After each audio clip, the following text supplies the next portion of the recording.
heard some people say I'm quiet. Others have said I'm shy. It's not me, it's you. Back with another episode.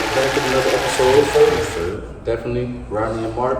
Yes, sir. We got our boy here, Rodney, got me, Mark.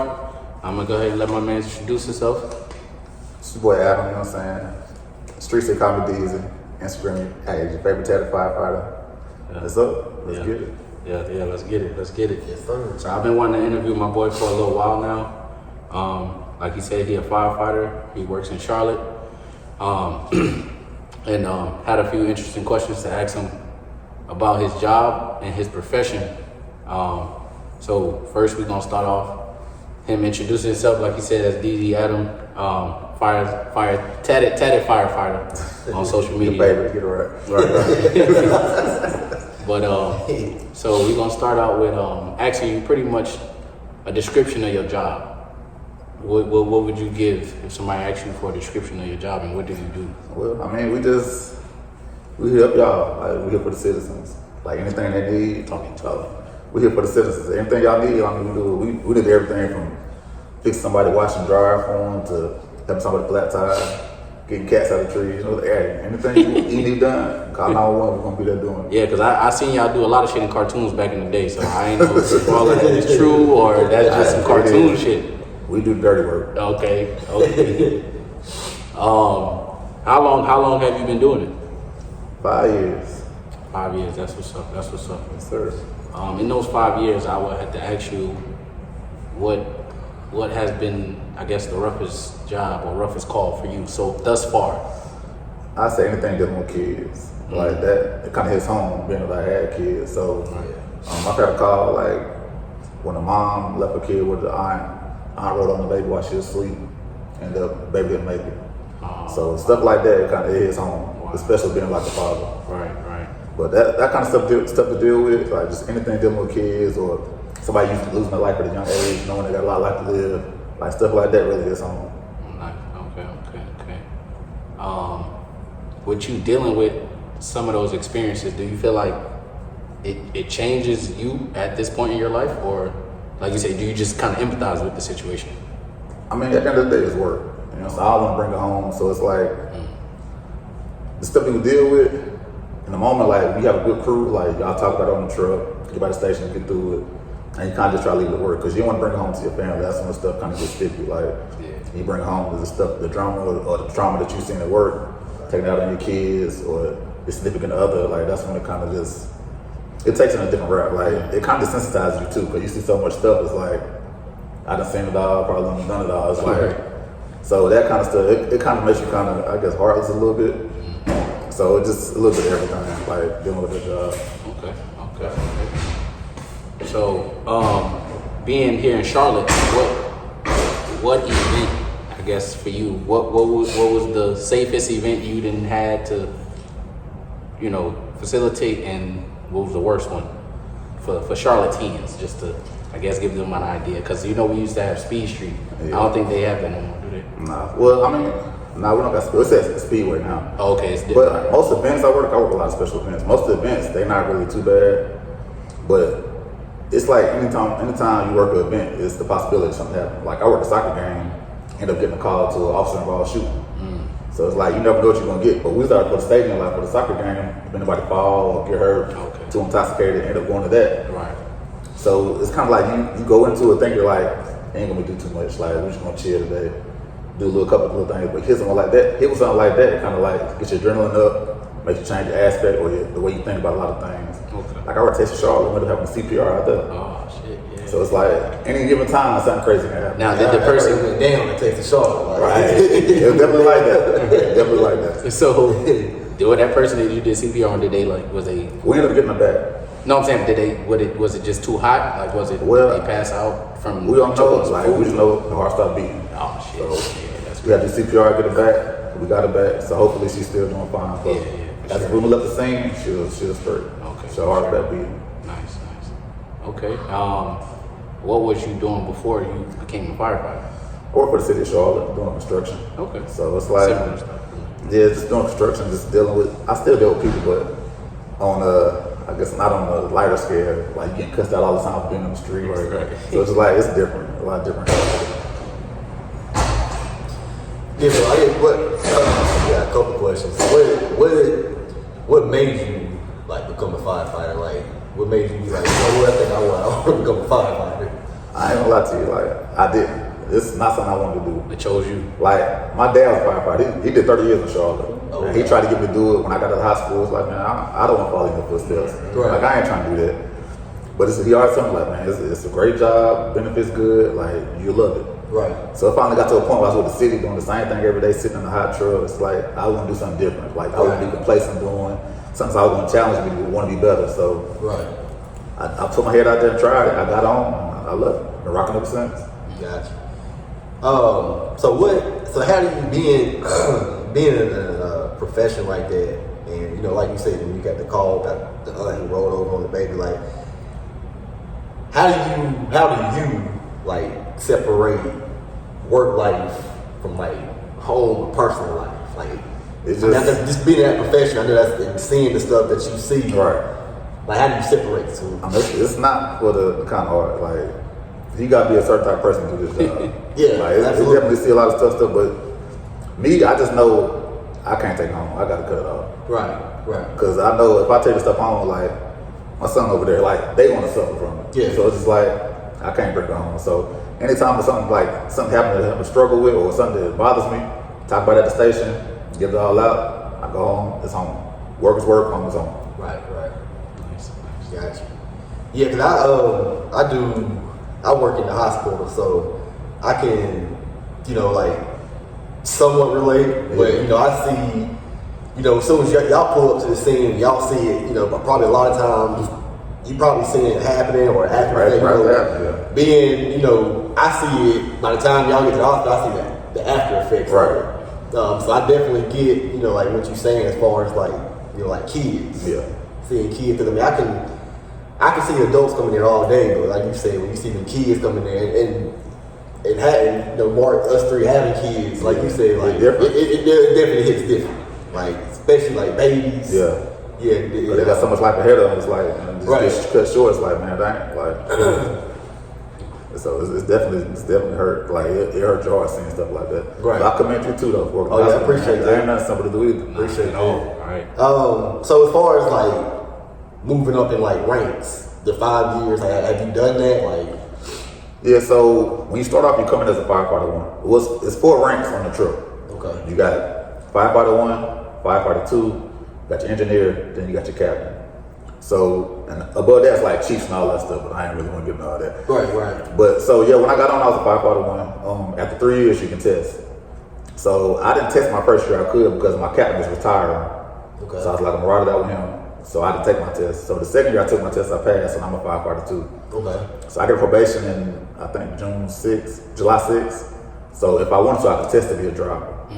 But like me, like I don't mind driving, but I feel like I ain't been on long enough. I want to be in the trenches. Like I want to do the dirty work. Right, yeah. Maybe if I get like 10 or 15 years in, then I go to the front. Because once you get in that front, you don't really do no work like that. Like you're a driver, you'll drive to the drive the fires or drive to the calls. Right. Pump a truck on the fire. Right. You might grab the medical bags when we done, take them back to the trucks, but you're not really, your hand's not really in the mix like it would be if you was on the back. So Gotcha. I feel like I got more time over there. Like I got a lot to learn, so I ain't really trying to jump to the front right now. Oh yeah. I say yeah. Understand. Word. So, this is a very touching moment, I guess, to ask about where were you on 9/11, and I guess now that you're a firefighter, how do you feel about that situation? I was in high school, matter of fact, like that was a long time ago. Yeah. But I mean, now that I'm in this profession, it's like a lot of people ask me, like, if you was working 9/11, would you go in the building? It's like, it's my job, I got to. Like, I'm putting my life before everybody else. Like, I'm going to put everybody's life ahead of mine. So if somebody needs to be saved, like, that's what I signed up to do.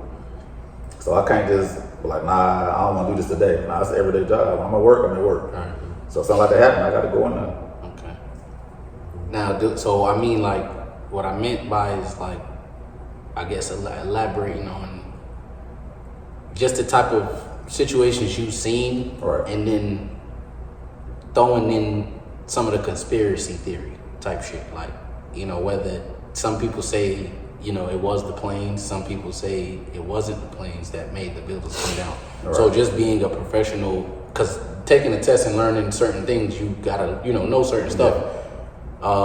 Where they said, like I said, certain people that sit there and tell you, well, they felt like it was explosions going off inside of the building. Yeah. And no planes really, they weren't the reason. Like I said, the buildings ended up collapsing, but actual bombs or detonations were.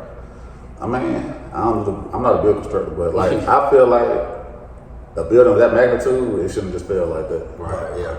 I agree. For sure. So especially like it did, like it just crumbled. So I feel like there had to be something going on besides just the planes hitting it.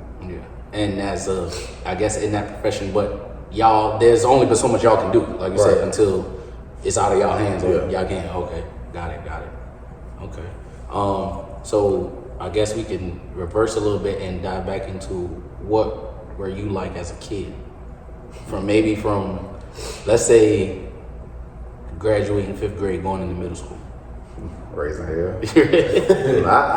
The thing is, like, I had a good household. Like my mom. 2-parent? Yeah, 2-parent. My mom worked in daycare, worked at UPS. My dad's a firefighter, but I had friends that wasn't really, they really on the right path. Yeah, so we all had those. Yeah, that's who I was running with. So I stayed in a lot of trouble from maybe, I want to say 7th grade all the way to maybe 11th grade.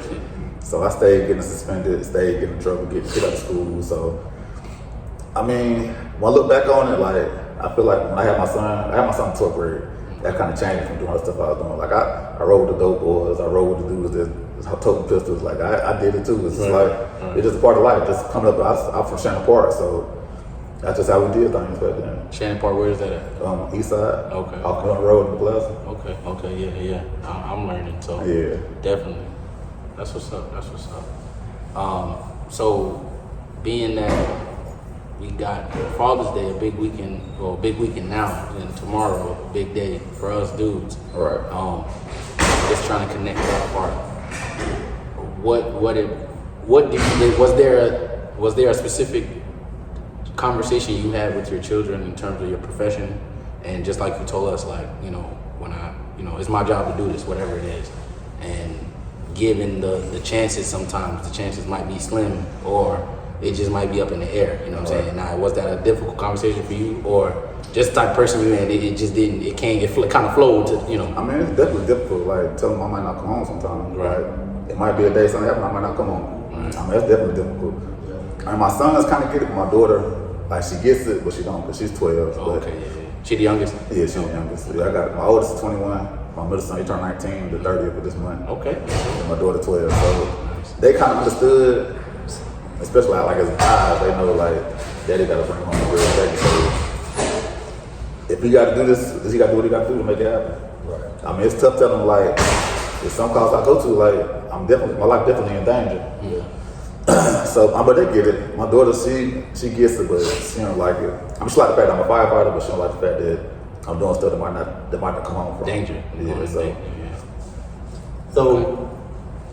So being, well, let me ask, like, so when you told like your peers, like, hey, I'm about to be a firefighter, and I'm at this, but all three of us know, like, some black people, because many years ago, like, I had wanted to be a firefighter, and just tell some of my black peers, why would you want to do that? Like, you get what I'm saying. So like, when you told your peers, like, what kind of reactions did you get? I mean, they had their doubts, but it's more like, at least not the police. That's really what it was. What's it boiled down to? Like, I kind of was thinking that too. Yeah. So now, was that a thought, or no? Okay. Can't do the 12. I mean, but being a firefighter, I mean, y'all work kind of close together though, for real. Like, I mean, we do, but it's like, it's still kind of a competition thing too. Right. But we still got, I got people I'm cool with as cops. Right, okay, yeah. But other than that, like, I wouldn't hang out somebody to work with them. But at work, I mean, we coincide, we make it work. Yeah, right. For sure. I mean, it's coming to play flag, so to play flag with it. So, and I played for the So first responders got a football team called the COVID. So I built a lot of relationships out there with cops, sheriffs, medics. So it's something cool. But it's beneficial though. Yeah, like yeah. Hey, I got people call like, man, hey, I pulled over, man. You know what I'm saying? That's what your peers don't know though. Exactly. Oh my God, nigga. Right. Getting out of shit left and right. So Y'all gonna have to call me, nigga. Right. So yeah, definitely get plugged in. You know, so. Gotcha. So going back, I just want to go back. I know when you said having them conversations with your kids, right? As far as hey, so I guess when you do have them conversations, is it one of them things where hey, I'm going on this particular call, I might not, I don't know if I'll make it back, or is it just one of them things hey, y'all know my job, I might not make it back tonight. Yeah, that's an initial conversation. Just let them know, this job is not guaranteed you're gonna come home. But at the end of the day, when we get calls, I don't get a chance to call. But look, I love you. I'm about to go do this. I don't get a chance because everything happens so fast. It's we think it, but you just hope that you make it out. Right. Fires, it's a lot of stuff we go to. It's I work near a highway. I work off Malibu Creek. Okay. So I hate those kind of calls, wrecks on the highway, because they don't slow down. So it's it's dead. Be out there if you get hit by something out there, it's a wrap. Right. Yeah. And they don't check up at all. They ride by the truck going 90, 80 miles per hour. Oh yeah, I know. I ain't slowing down. About that way. So when I go, anytime I go on the highway, I'm like, dang, boy, it's gonna be tough. Right. Yeah. But I go on the highway almost every shift. But it's man, that's the scariest cause. Be even more scary than fires, because fires, I got a chance. If I go down the fire, I probably got 20 other firemen out there that's gonna try to, it's gonna die trying to get me out. Well, on the interstate, that's over with. If you get hit, it's over with. Yeah. So that speed kills. Yeah, definitely do. And so when you do you say you get a call and a fire, y'all get there, y'all hopping out the truck running, you're when you hop in that truck and you run to the fire, what does your mind automatically go to? I feel when I first started, it'd be nervous. I'd definitely be nervous because fire ain't nothing to play with either. Right. But as I've been on and going in fires, training, it's I have to go back to my training. I take a breath, take my time, make sure I'm doing what I'm supposed to be doing. And usually everything turns out fine. They just go in there panicking and not knowing what you're doing, not working to your training. That's when shit go bad. Right. Working situation. So, and I know when you don't panic. I know that's probably easier said than done. It come with experience. When you first start doing it, it's always gonna be adrenaline rush. But I've noticed now, when I go on calls and stuff, I don't panic. I just smooth and steady. Go in there. I know what I'm supposed to be doing. I make sure I check out my boxes off, dot my I's, cross my T's, and everything works out just fine. Nice. But usually the captain, he'll make sure if you go on the fire, he gonna make sure you're good. Because that's his job, make sure you get home safe. Right. If we see something that he don't like, we'll go defensive. We'll fight from outside. Right. But we made to be aggressive, so we ready to go in. But if he sees something that we don't see, nah, we ain't about to do that. Y'all here from the yard. So everything works out. It's so many eyes on it. It's hard to get getting something too deep, but anything can happen. Right. So it's still a chance, but good training outworks everything. I mean, and I definitely commend firefighters, because and there's many reasons, but one of the reasons why I commend y'all, because it's that type of profession, you're a family. So I know sometimes it's guys that stay right at the station. You know what I'm saying? That's their shift. Yeah, you know what I'm saying. So it's you're a family. Different reasons. So right. So one of the reasons why I commend y'all is because being a family, staying nights at at the station, and then going on a call, and then one of y'all don't make it back. Yeah, that's deep right there. How do you deal with that? I haven't experienced it. Oh, okay. But it haven't been too many Charlotte firefighters that died in the line of the service. You know what I'm saying? So I haven't dealt with it. But if it did happen, I'll be hurt, because my crew's my brothers. Right. I've been with the same crew for 5 years, and they my dogs, man. Right. I'll give them a shirt on my back if they need it. Yeah. Like even my captain, not to say that, like even yesterday, like my old captain, he retired and everything, maybe a year ago now. Sister died, so we was on shift yesterday, so we took the truck up to Huntersville to the viewing. Okay. So stuff like that is like once you work with a guy and you been on it for years and you learn so much from him, it's like he part of your family. So Nice. All right. Yeah. So I guess what would be some of the what's the word? What would be some of the stigmas that people think about firefighters, that aren't true? we don't do shit around Station 8. It's definitely So it is a lot of leisure time when nothing's going on. It is, but it depends on where you at. Like some stations just slow down, do nothing like. But my station, like we try to stay busy. Okay. Like we might not train all the time, but as soon as when we get to work, as soon as we get there, put our stuff on the truck, we go work out. We'll knock a workout out. Nice. Do our station chores, go to the grocery store, get food, come back, cook. Okay. I mean, we take a nap, but the only reason we take naps is because like you never know what's gonna happen that night. So that night, get up 10 times after midnight. So that nap really helps. Yeah. We take our nap, wake up, work out again, cook dinner, then we have like family time, we watch movies. Okay. You know what I'm saying? My captain smoke cigars or whatever, do stuff like that. Yeah. But I mean, some days don't go like that. Some days you go running from the time you get in there to the time you go to bed. Then might get up 3 or 4 times a night, so you don't get no rest. See, that's a lot. Man. So people think it's easy. It ain't easy. And then like the thing that probably knock out firefighters is just from going from 0 to 100 so quick. Like you been in bed dead sleep, when that bed go off, you gotta go. You gotta get through. That's not like your regular school alarm, nigga. Nah. Ain't like your mom telling you to get up. Right. That's what wake you dead. Like wake up, like the lights come on, Everything. It's loud sound. Just like, oh, now you trying to think like, dang, what we got? Yeah. Now, listen to what you got. Like it's a fire, like you going from 0 to 100. Right. So it's like it's a lot of stuff. There's a lot of factors go into it. Like it ain't easy people think. We ain't sitting around the station sleeping. Nah, it ain't like that. Right. So, how many people on average, I guess, when y'all go through the testing or trying out to be a firefighter, don't make it? Like on average, how many people get turned away just because they ain't cut out for it?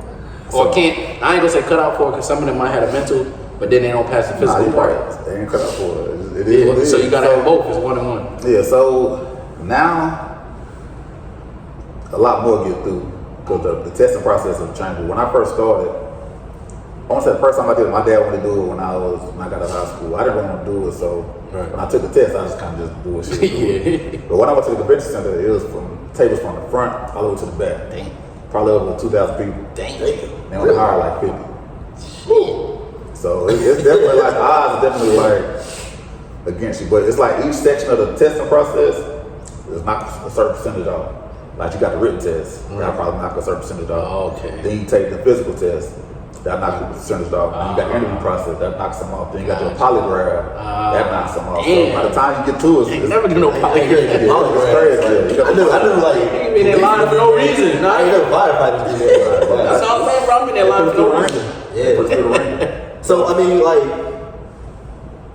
I guess I can understand like policemen doing like polygraphs, but like why is it like a requirement for firefighters? I guess it makes you trustworthy, or you understand your character.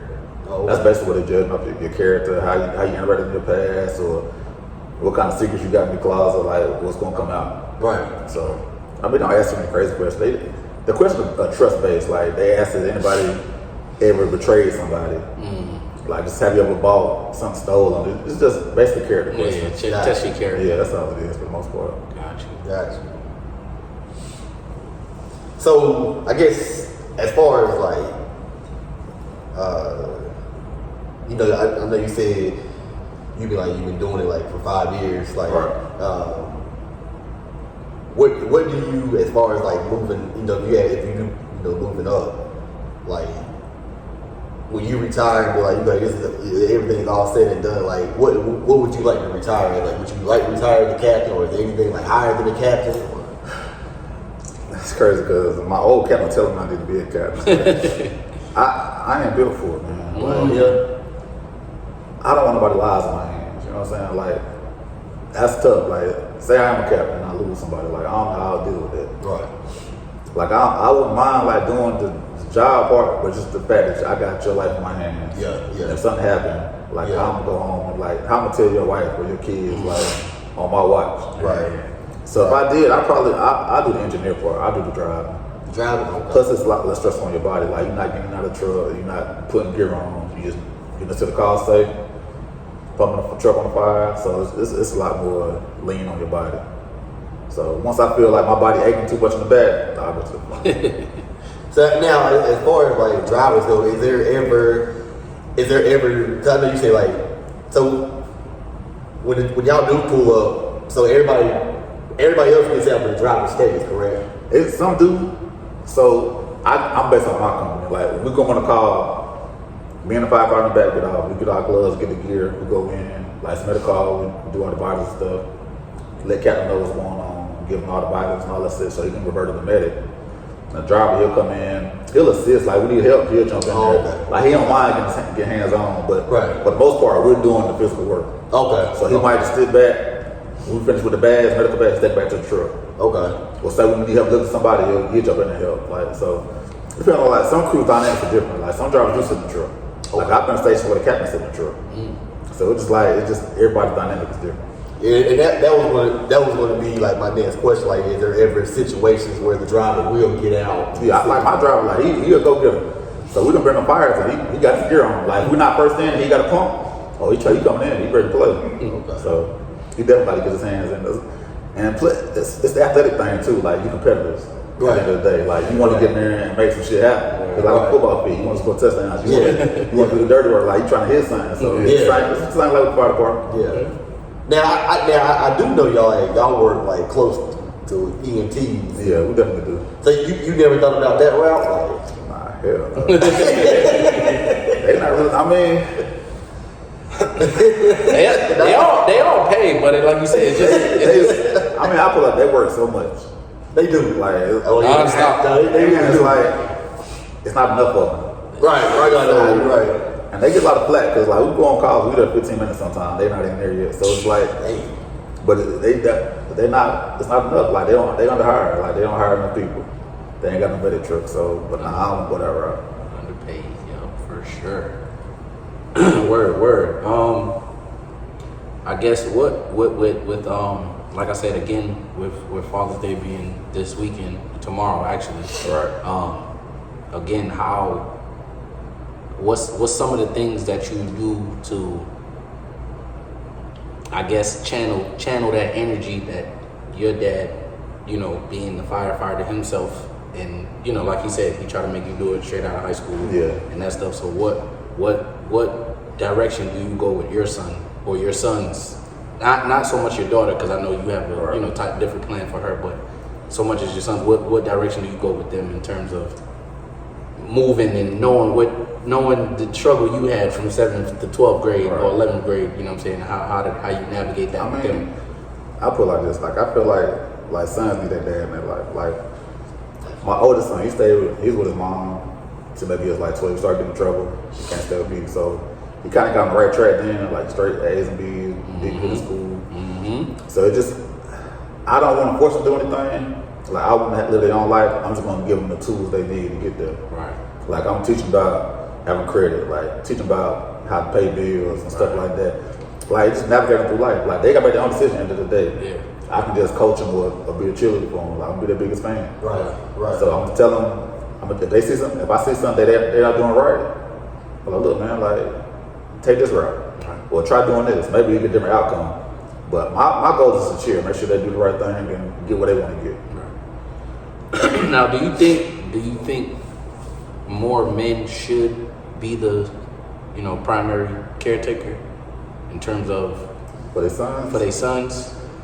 I'm not no females, but they do a good job. But Right. At the end of the day, man, like these guys letting their sons down, man, not being in their life. Facts, big facts. Like I had my dad in my life. I had both my parents, but like my sons, I had that. Like me and that mom were together.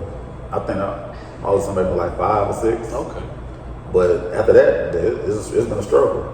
But now both of them live with me, so it's like they need that mentor, like somebody actually just going through what they're going through. So can you kind of tell like can their mother actually tell that they benefited from that situation more, or even now to this point where they feel otherwise? That's a touchy subject, like, because the way she handles things, I don't agree with, they don't agree with. So I ain't say she's not in their life like she should be, but her priorities ain't right. So Respectfully, I mean, but my thing was I never talked down about it. Like I let her do her thing. in your opinion, Yeah, not to cut you off, because I'm pretty sure she probably feels the same way. She wouldn't say her priorities. Yeah, like I never talk bad about never doing anything. I let them figure out on their own. Right. Like I know what I dealt with her, and I know how she is, so I just let them figure it out on their own. Like, And you know, they gonna figure it out. Yeah, I mean, they started to, so it's just like I don't got to say nothing bad about you. Right. Like if you keep showing your colors, they gonna see it on their own. Right. And they have, so it's just like their relationship is a little rocky, but I mean, I'm sure they'll figure it out sooner or later. Right. And regardless of your relationship, you still kind of just get them to of course respect her and Yeah. and okay. At the end of the day, it's your mama. Right. So yeah. Okay. Now, I guess so you are single right now? Yeah. Currently. $1 bill, man. Hey, I love it. CLT FireFighter. I love it. So, with that being said, do you ever want to settle down or have something different? One day, like I was married for 7 years, so well 6 years on paper, 7 years. I mean 7 years physically, 6 years physically, 7 on paper. But I just feel like you gotta be the right person. Right. Like if I find my person, I'll sit down. Until then, I know it's just like I'm not gonna waste my time. Right. I know what I want to deal with. I know what I want to deal with it. Like marriage made me realize like what red flags that I don't want to deal with, or what situations I don't want to deal with. So until I find a person that I feel like my person, like I can give my all to, I'm chilling. Okay. Well, y'all heard that, man. Y'all heard my boy. He chilling for right now. Baby tell the firefighter. Right. IG, TikTok, hey, look me up. Everything. Man. That's my boy. Definitely might save your life. So. Hey, straight like that. Right. Did you have any major plans for tomorrow or this weekend? Nah, I'm just going to chill with my mom's, chill with the kids. Okay. That's really about it. I mean, it's my day, but I want to be around my village. Tracks, There you go. That's real important. Okay. Now, just kind of stepping away from things.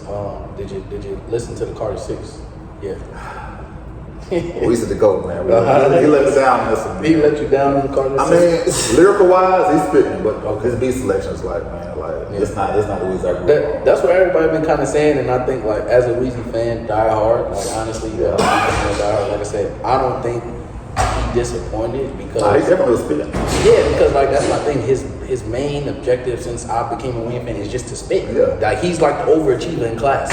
He definitely Like we mad now that he getting the hundreds on all the tests, and the teacher called. He getting all the awards, and we mad because we don't want to do work. But he figuring out every other way to do the test. Like I mean, shit. he definitely. You feel me? Like he definitely went outside the box. And me and my barber was talking about it. I mean, and I guess because I'm 36, right. so you know the way, of course, the way that we grew up on. You know what I'm saying? Like it's different from this right here. So, and me and her was talking. I was telling her, or we both were saying like. You know, like a lot of this generation probably listen to that and be like, man, this is garbage. So yeah, they but I can understand why they would say that, but at the same time, it's like, I mean, this is 17, 18, 19-year-olds saying this. Y'all don't really, you know what I'm saying? Like y'all ain't grow up on the way that like, so I can see why you would, but he definitely went outside the box on this one. Right. I mean, as far as like, you know, like especially like you say with the beats, definitely went out. He still spit, like he still let us know, hey, like I still got it going. You know what I'm saying? Like don't sleep, I still got it. He definitely went outside the box. I mean, it is like a couple songs that I like. It is a couple songs, but see the thing with me with Wayne, I've always been like. You know, I could listen to a song and be like, oh yeah, Wayne, but he's spitting right now. You gotta listen at least 3 times. You know, right? then, you know, and y'all know, then some songs be like, all right, Wayne, like, man, what's like, I I can't fuck with rap, the rock and roll Wayne like that. I can't get that one. Like the rebirth. Yeah, like the rebirth album. Wayne spitting that shit like.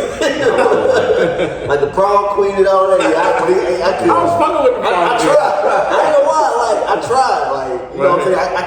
I can't listen to. You ain't fuck with what was it? How to Love? I did fuck with it. I ain't gonna lie. That was my shit right there. Okay. That was a my project shit. though. You know what I'm saying? That was my shit. I probably only hit on that. Yeah, You know what I'm saying?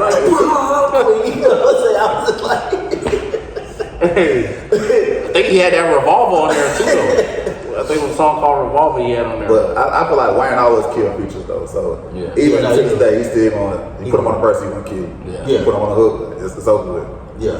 But I mean, I just feel like the beats were kind of different. He also had more features than I've ever seen Wayne. He did. Like, even the new song just looks. That song with Baby and Future, that shit hard. Yeah. The song with Big X hard. Yeah. Like, he definitely do his thing, man. But Right. It's just some of the beats is like, I'm still gonna listen because it's Wayne. Right. But anybody else go like, man, this beat, this trash. They go off beats to the lyrics. Right. I'm listening to the lyrics. I'm going straight for the ball. Yeah. And then you listen to it 2 or 3 times before you catch on everything he's spitting. It's like, oh shit, he said that. Right. And I think another thing too is reason why I feel like people kind of say it's trash is because like they're so used to like the old Wayne. Because you go back, especially if you're a Wayne fan, if you listen to Wayne long enough, like if you go back and listen through the old stuff, it's nothing like the Carter Young Blues, all you that. know what I'm saying? Like he definitely went. But see, and I don't know about y'all, but like with me, I am like, you know, thinking out of the box type of person. Yeah. You know what I'm saying? Like I'm all about like, yeah, like you know, man, like switch it up within reason. You know what I'm saying? Like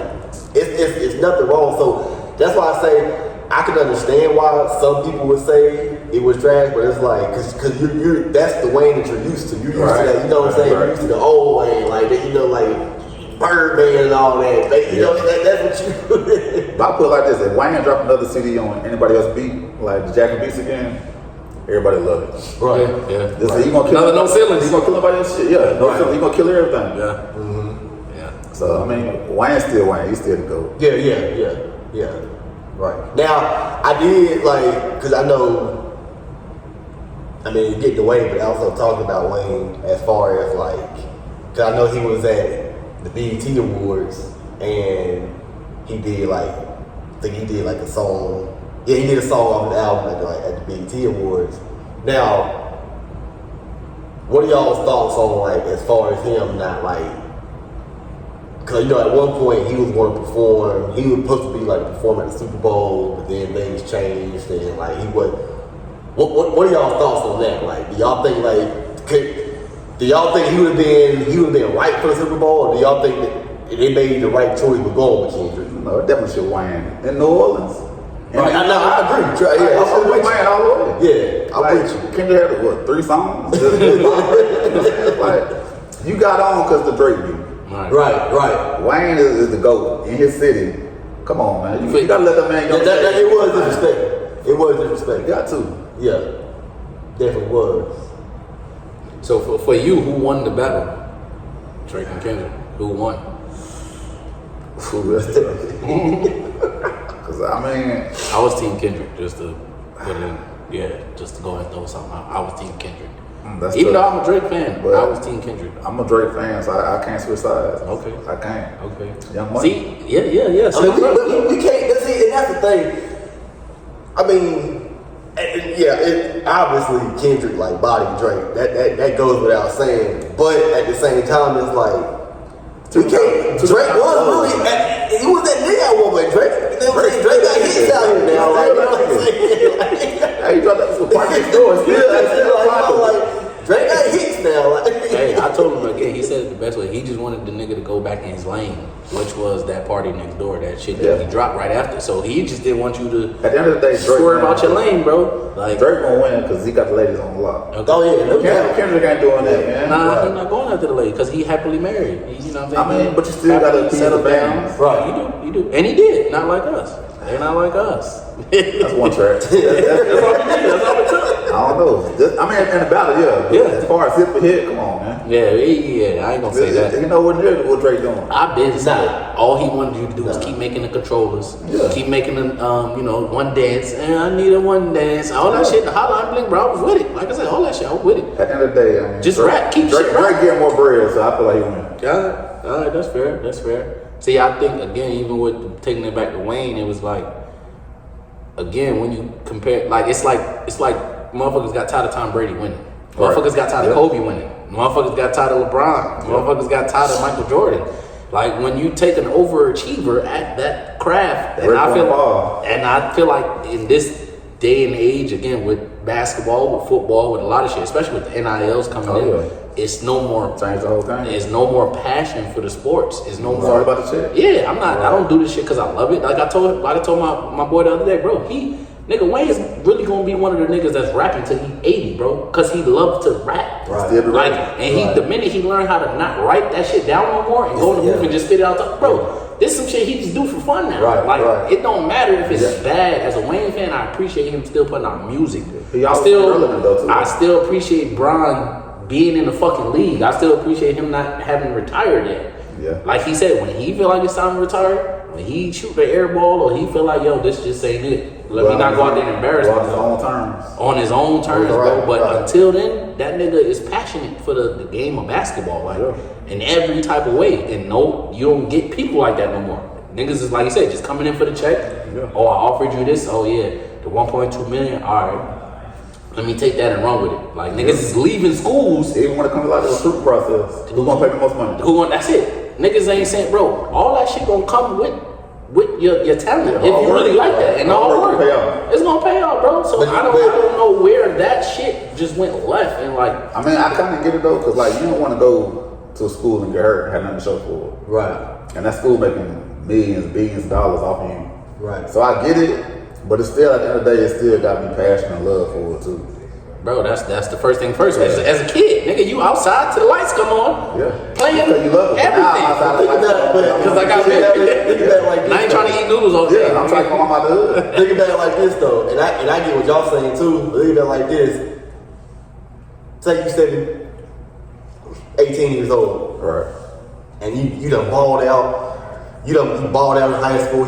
You was that dude in high school. And then a D1 coach comes to your house, you 18 years old. Hey,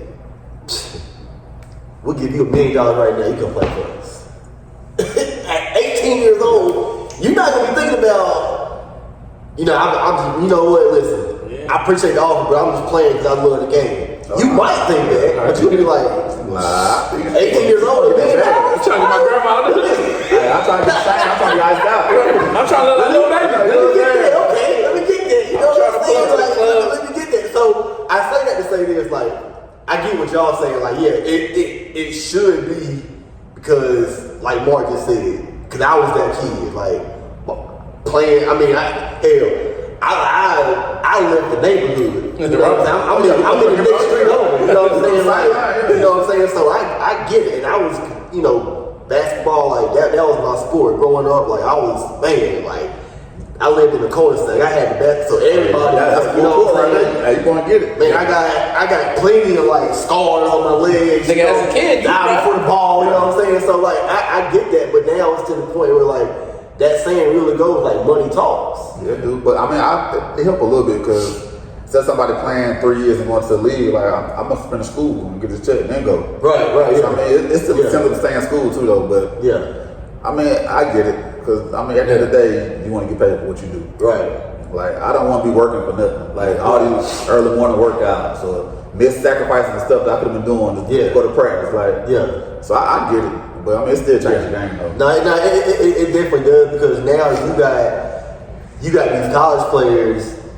Pretty much making what NFL or rookie, a guy that's not even touching the court is playing is making maybe more. Yeah. You know what I'm saying? And you in college. Yep. So it's like, I would help too though, because it definitely changed the WNBA game. Like, so it helped a lot of ways too though, but still it take away from the love of the game. Now, speaking of like WNBA. Now, I've seen, like, I know a lot of WNBA players, they feel like, and you can chime in on this too, they feel like they should get paid, they should get paid what the NBA players, like, what are y'all thoughts? Like, do y'all think they should get that amount of money, or what do y'all think about that? That's tough. I mean, because it's definitely like take a lot of hard work to get there, but they're not selling out stadiums like NBA players do. Right.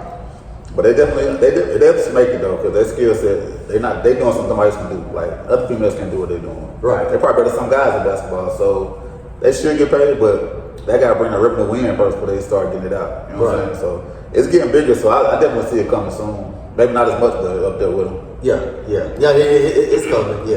Yeah, shit. I mean, even like I said, that like Angel Reese, like again, if you're gonna go there, if I'm the commissioner or whoever for the WNBA, with all the great players they didn't have, Maya Moore, like I said, Lisa Leslie, you can go down the list. You know what I'm saying? Of just Dawn Staley. Yeah, Dawn Staley. Like Rebecca Hammond. if the player is not like one of them, which is just transcending, like you a generational player. Like I'm not even going to entertain your pay because, like you just said, if you're not filling up them seats and you're not selling out the jerseys. I mean, Bronny was selling out jerseys more than, but that's a given because again, who his father is. But at the end of the day, again, like an Angel Reese, like I said, bro, for her to be that tall and have that physicality, she could do much better, and I know she will. Again, like this is very early in her career, so I do expect her to get better and climb the ladder. But then when you look at a Caitlin Clark, it looks like,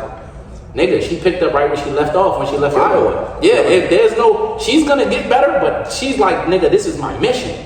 I don't give a fuck about nothing else. Angel Reese, They hating on her like. she changing the game for me. Y'all taking Caitlin over Angel? Huh? Y'all taking Caitlin over Angel? Yeah, any day. Only because She gonna give you what? like That's when we just talked about passion for the game, that's love for the game. Right, Angel Reese, she want to see which benefits can she get from the game before she like look. Right. Yeah, she trying to model. And don't get me wrong, like if that's the route you want to take now that you're on that level, do that wholeheartedly. But don't try to do both and knowing you can, knowing you got Caitlin Clark in your face, and you done bumped chest with her. You done had some pushes and shows with her. Right. You know that exists. Right. It's not like ain't no Caitlin Clark, nigga. She exists. Right. So if that's the lane that you in, you know what I'm saying, do it wholeheartedly. But if it's not right, if it's not, gracefully bow out, respectfully, we still gonna love you because you still successful, you still made it, you still made it, yeah, you still got your family out the hood, you got, all that. So we still rooting for you. But nigga, don't come in here and start stinking shit up though and now just going away from the shit. I see more photo shoots than I see made layups. Exactly. More sponsors than I see made layups, bro. Right. You right there at the basket, ain't no reason. If you can grab 600 rebounds, nigga, you should. Right, Because that's 599 layups. Exactly. Hey, that's my point. If you're working every day, bro, on your craft, ain't no way you missing $599 and you catching 600 rebounds, bro. You not taking it serious. You not. Right. So that's just my and to have the height that you have, bro. Caitlin Clark had 39 the other day, bro. Yeah. I don't know a 30-point game Angel Reese had, but my thing is, again, Caitlin Clark, she's not gonna take a day off, whether they like her, hate her, love her, or do whatever. She gonna play her game of basketball and say, nigga, this is all I know. This is what I came to do. Fuck all the other shit. Yeah. All the other shit is secondary. And I think, to your point too, I think, because when you look into Caitlin Clark is very, very low key. Like the only thing you hear about her is basketball. And when she get into it with somebody, and when she somebody get into it with her. But that's still basketball. Yeah. Angel Reese, like you said, about the new M&Ms, right? The new burger, McDonald's. You know what I'm saying? And like you said, that's cool, but produce a take care of the whole. Take care of court first. Take care of basketball. How you got here? How you got here? Let's focus on that. You got here with dribbling the basketball. Once we get them endorsements. Yeah. Let's take care of that first. Once we take care of that, then we can. You know what I'm saying? Because Shaq on her podcast, like Shaq asked her, he was like, basically like he was like, in so many words, he was like, yeah, why do people think Caitlin Clark is better than you? Like, he asked me that. There's injuries? Yeah, on her podcast, you know. Like, it wasn't in exact words, but, you know, in so many words, he asked me that. Right. And, you know, she basically was like, giving the typical answer that probably anybody would give. I don't really think about that. I don't really like, you know what I'm saying? Now, the typical answer, no, you do think about that. You do think about it. She lives in your head. But I get it though, like.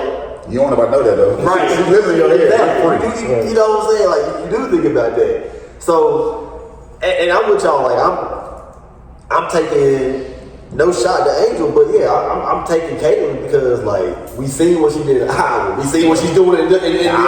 All places. Iowa. We never heard Iowa until Caitlyn on the map. Put them on the map. You know what I'm saying? Like, put them on the map. We've heard LSU. By herself. Facts, yeah, by her fucking self. We heard LSU. You know what I'm saying? Single-handedly, right. I mean, in Angel, it was like, okay, like, you had him. Yeah, Flajay. She was nice, man. Like, let's not act like, you know what I'm saying? Like, you know what I'm saying? Caitlyn didn't have that. You know what I'm saying? Clearly know who the scorer was. Nigga, she was getting the rebounds and passing it across the head. Yeah. So, I mean, but and like I said, that's no shot to Angel. I mean, because she, as far as rebounds go, like, yeah, like, you made your mark. Still doing it. But it's more than that. Yeah. Us really, for the ones who really rooting for you. Yeah, that's what we're trying to say. And to your point, it's like, okay, like, do you want to, like, what's your main goal? Is your main goal basketball, or is your main goal, like, the other stuff you're doing outside of basketball? What is it? Either one is fine, but pick one. Right, you gotta pick one. Both. Yeah, right. You gotta, right. And if you are gonna do both, make sure in basketball it's more than rebounds. Yeah. And I say that because, like, let's Contribute more. Let's look at LeBron. Let's look at what LeBron does outside of basketball. But he contributes in basketball, so we can be like, okay, well, Put him in different places. He put in that work on the court and off the court. You know what I'm saying? The I Promise School and the charity that he got. And, you know what I'm saying? Like, the on-court work what made all that possible though. Right. So you gotta take care of home for you. Right. So speaking of LeBron, like, how much longer y'all give him? He started to get washed. I ain't gonna lie to you. Don't say that too loud. LeBron, man. Don't say it too loud. Like, hey, Right on the wall, man. yeah, the writing is definitely on the wall. He right, motherfucker. But I feel like bro, Luka can take over. yeah, for sure. That was a great approach for the Lakers to, pass the torch and let him bow out gracefully. But at the end of the day, Bron ain't ever really been a dog like that, man. Huh? He passes up and game 1 shots all the time. Okay. Like, Nigga got posters. That's right. but if you're a dog, you want the ball in your hand in that time. You're not gonna pass it to Kyrie. You ain't gonna dish it to JR. You want to take over. You said recently, so Recently, he really did shit recently. So recently, the ball had been passed to Luka. Yeah, you know what I'm saying? LeBron ain't a killer. He never been. That's what I'm saying. What's wrong with that though? He got the 40,000 points without being a killer. He could have had 60. Yeah, but he the first one to 40. LeBron dominates everybody. Like, you that big, that fast, that athletic. You gotta dominate, man. I give him. He already obviously committed to this. If you that though, you don't need no co-stars. He don't need no. You don't. Exactly. So LeBron not that. So nobody is. Nobody has done it by themselves. But, I mean, nobody's that. To your point, that would probably be. Come on, man. Like, who took him to that diver? Like, what are you talking about, man? Ilgauskas.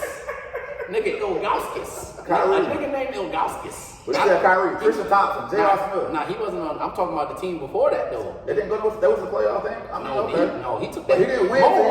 Mo Williams and the Gauskas, he took that team to the finals. They got swept by the Spurs. But he didn't win one till you got Bosh and Wade. Yeah, till he got to Miami. He ain't win South until he got to Miami. Come on, man. That would be my whole. 6'9". That's 260-something pounds. Like, come on, man. From 2004 to 2011, he led the Eastern Conference. Nobody could get past him. And his squad. Him. It was just him. He single-handedly, that game 7 against the Celtics, that was LeBron James. That wasn't nobody else. That was LeBron James that beat Paul Pierce, Ray Allen, and Kevin Garnett. By Still got his himself. first stint with Cleveland. Yeah, by himself. But they were I older. will, yeah, I give you that, you can't take that away. But you got 3 superstars though. Them niggas made the All-Star game that season. They made the All-Star. But Okay, so like who's I the said, superstar? What everything. they do? Cleveland. Harden, Westbrook, KD, Hey man, look again. Bron is the greatest. in their prime. Bron is the greatest to ever do it. I mean, You know, respectfully. But to your point, that's my issue, like with Bron. And you know, me and Mark, we go all day, but and I've told him that I tell many people that that's my issue with LeBron. Like he's too fast. since he, I mean, and if you think about it, when he got to Miami, when he left Miami, like he's always had other stars. Always. When you left Miami, because you had Wade, you had Bosh. You leave Miami, you go back to Cleveland, you had Kyrie. You had Tristan Thompson. Yep. Now that's back to Tristan Thompson. The nigga said Tristan Thompson. Really? Okay. Okay. What are you talking about? Okay. This was Okay. So when he went back, the second round in Cleveland to talk about ball like that, he was a big part of the championship there. He had Kevin Love, he had Kyrie. Let's take Tristan Thompson out of the equation. Let's take out of the equation. Please. You still have Kyrie. You still have K-Love. K-Love was balling back then. Hey, but hold on. Hold on. These wasn't people he was asking for. This was a team that was assembled. He didn't say, yo, Yeah, let me get 'cause he Shumpert, let needed me get help. JR, let me get They said you Kevin need Love, these let me guys. get Kyrie. He didn't say that. The GM was sitting on They it said we too. won a championship, we're gonna give you some help. But my thing is, again, I'm gonna just leave The it. Lakers. I'm gonna leave it at this. Like I said, you call out Tristan Thompson, nigga. When Elgauskas was playing with him, Elgauskas felt like he was Tristan Thompson because of Okay. the way LeBron made him play. Let's take Tristan He Thompson out of the made equation. everybody Okay. better around him. All right, let's take him out. You still had K-Love, you still had Kyrie. Yo, that's serious. K-Love, That's serious. K-Love was a big part. Wasn't they hurt? They wasn't No, hurt. they was. K-Love and Kyrie Not the whole. They was hurt. Yes, When he they came was. back down from 3-1, them niggas was hurt. They was hurt. Them But niggas they was hurt. He was doing it by himself. Them But niggas they was hurt. still was a big part. They was a big part of the championship. No, of course. They Who was hit that big shot though? They was a big part of the Who reason hit why the they big got shot? Hey, It was LeBron. The big shot don't come without the big block. It was LeBron. If LeBron big shot, Let's avoid the question of who's the big shot. Kyrie. Okay. All right, now, avoiding that question, take it back. Who passed the ball to Kyrie after he windshield wiped that shit off the glass board from Iguodala? Cause look, you put it this way, they up 2 now. He make that layup, he don't get that block, they up 2. Right. So Kyrie still get that shot, I guess, and we go up 1. Cause he hit a 3. They up 2, we hit 3, we up 1. I don't know. That's what I'm saying. I'm not taking nothing from LeBron. He To definitely a balled. man's point though, like, you know what I'm saying? Again, Since he left Miami. achiever. Y'all just didn't want. He just didn't achieve. I And wouldn't appease say the some he's people. bigger, faster, and stronger than everybody else. All right, so let me ask you this. That's what I'm gonna be trying to That's do. a cheese. Let me ask you this. He worked. Kobe or LeBron, who you take? Who? You said Kobe LeBron? Yeah. And I'm a diehard Kobe. Like I don't know. I'm a die-hard AI fan, and Kobe's not my boy off, so I don't know, man. Yeah. I'm gonna go Bron just because Okay. my boy got shit right now. Okay. Switch. So why would you take Bron over Kobe? Just because Kobe be AI. Oh, it's personal. I respect it. Yeah. It's personal. I respect it. I respect it. Definitely. Definitely. It's personal. No, again, I don't, and I've told Martin, I've told many people this, like, once LeBron, we'll never see another LeBron James. Like that's just the generation. And yes, like you know, you see them like the meme, you know, the stuff on social media, like one day we're gonna turn the NBA on and like LeBron, he ain't gonna be playing. Yes, the game is definitely gonna be. I'm not gonna say the game is gonna be boring because we definitely have some up and comings. Yeah. So I'm not gonna say the game is gonna be boring, but it's definitely gonna be like, damn, like Bron really ain't. I don't even watch basketball like I used to, man, because it ain't really no dominant people in the league like it was back in the day. Like we had Jordan, AI, Bron, Melo, you know what I'm saying, Kobe. I mean, Edwards, you know what I'm saying? Like, hey, But it's like very few of them now though. That's true. Right. What do you think about because you know they said like this finals now is probably like the lowest ratings, like people, but Pacers and OKC, come on, man. but they're playing some good ball though. I don't know if you all thought the games they playing especially. crazy. You take last night's game was they both playing some That's a good heartbreaker, ball. too. It's tied up right now. Yeah. 2-2. Yeah. Okay. Yeah. So you said you got the Thunder though coming out. Yeah. Okay. I'm on the Thunder. Okay. Let's switch it up real I quick. did, but I'm just like, man, Indiana, man. They don't go away. Alabama going crazy. He going crazy. They don't go away, bro. Man. They like that roach. You thought you stepped on, Right. that nigga still moving. Yeah, It's like crazy. that One of my homeboys since the Yeah. beginning of the series was like, man, y'all take places to win. We're like, man, hell no. We're going OKC. Ain't no way. And it's and Now, they definitely showed up and showing out. Yeah. So it's like, damn, maybe he was on to something. Still in that game one. That's Oh, that hurt. happened, right? Yeah. Big time. Let's switch it up. What you feel about? I ain't gonna lie. I'm excited for the NFL season coming up. I'm an Eagles fan, so we I'm looking to repeat. Yeah, I definitely put some pieces in there though. Definitely. Y'all definitely doing the right thing. They talking about your boy Alexander from the Packers. They released him. They Oh, talking- yeah, from the city. Yeah, we Rocky talk, River. oh, for real? Yeah. I didn't even know that. We talking about picking him up. Shit, I seen some recent news. If we pick him up, that'd be lovely. Oh yeah, because he's still a dog. Yeah. What you feel about how you feel about Shador and just all of the flack he been getting in the direction and his pops and just his story I in kind of feel general. like he brought on himself. Okay, yeah, Just being too cocky. I heard he interviewed good. Like to say he had like worse interviews. yeah. out They of were saying everybody. that. They were saying that. So you coming in being cocky like that, man, it's not like you hungry, but it's like you feel like you better than everybody else. Like they don't need that on the franchise. As a quarterback, you gotta be a leader. So you gotta be humble. You gotta be able to teach people. You gotta be able to take criticism, all that. And I feel like he probably didn't do that in the interviews and shit. Definitely a hell of a talent though. Right. He So definitely do a dog. you think, as far as like the flack that he gets, so you think it's him, or do you think it's dad? You think it's his dad, or do you think it's just really all him? Get you by association. Dad and it's some of him too. I mean, his dad built him like that. Yeah, He cocky like his dad. it's in was. his genes. Yeah, It's in so his DNA. get you by association. But see, I think like, yeah, But honestly, like, what has Shador done though? Like he balled, but it's like he in Colorado. Like he ain't playing no big teams like that. I ain't gonna lie, Cam asked that the other day on his 4th and 1, and he Yeah, was like, like- "What performance?" I think Cam Ward is better. He said, "What?" Can't afford a dog. He I said, think "What he better performance-" get His poise in the pocket is Like, crazy. Like, He he's said, better "What than performance can he really hang his hat on?" Like, right. he had it. What Big Ten did he really do something with Oregon smack?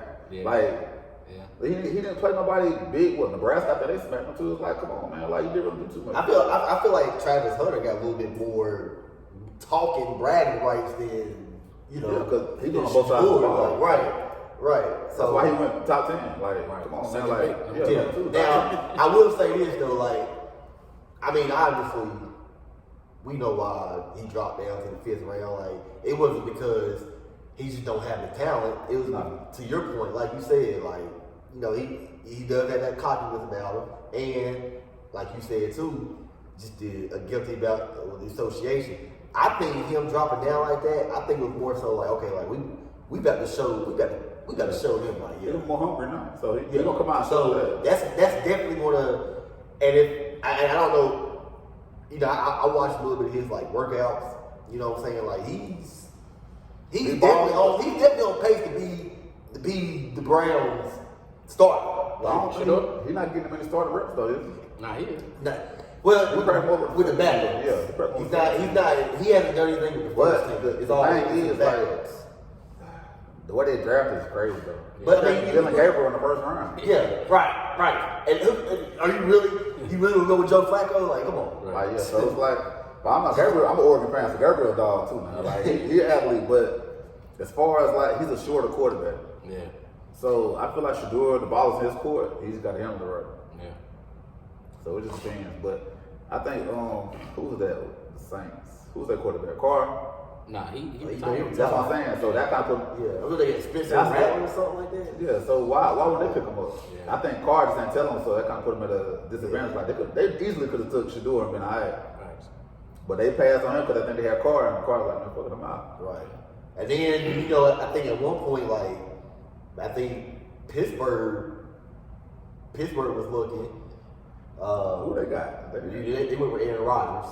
They signed signed him for $13 million 1 year. Gave that nigga $13 million. That's Yeah, right. I mean, right. yeah, it's just They ain't got no receivers. Yeah, they said They got Metcalf, but they got rid of Pickens, so it's like they showed one of the practice videos and they was like, yeah, this looked like a commercial for Cialis. When he was throwing the ball, like, Oh, they yeah, said, right. Yeah, in slow motion. he ain't got it no more. but he's 41, so I mean, Exactly. It's like, what do you expect from a 41-year-old? Now, I mean, Tom Brady, we can be like, okay, like Brady can play like the old Brady. Aaron Rodgers, you're 41. But my thing with Aaron Rodgers is like, boy, like, dude, But the thing with Brady is, give it up. Brady, Bro, your resume speaks for itself. yeah, Brady's a different breed though. Like Brady throws passes, so the quarter put the receivers in a good spot. They won't get hurt. Like he saves the receiver's body. Like Aaron Rodgers throwing that bitch.